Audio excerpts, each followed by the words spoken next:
sharpen my straw. Guys, the words, I'm tired. Let's keep going. Push through. Got this. Allow me to sharpen my sword so I can fight beside you, enriched in my virtue. A book worth starting in the middle of its chapters. Allow me to love you from your perspective while trying to avoid my retrospective. Your existence guides my intentions. Our love holds no limitations and is too authentic to be imitated. That's as far as that goes. We're just friends. It's strictly platonic. I feel like I have to hammer that in every time.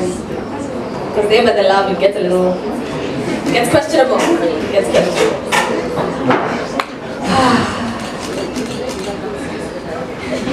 Here's another one. This one I wrote for a lover. Yes, I have those. It's possible. It's possible. My motto is just show up. I am reborn every time you look at me. Your eyes are my cleansing pools. Your lips my cloud nine, your ears a resting place for all my secrets, and your heart the dancing partner to mine. Love me unstuck, unraveled, and intertwined. Yes, you who makes I'm yours sound better than you are mine. Loving you feels grander than the infinity of time. It makes me more joyous than a great bottle of wine. Trust me, I know, a little bit of an alcoholic. Let's just all flex on the water for now. Sober vibes, sober vibes. I'm doing it, Mom!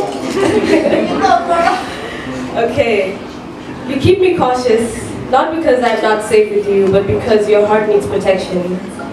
I am your superwoman, and you, my sunlight drenched in kryptonite. My strength, my weakness.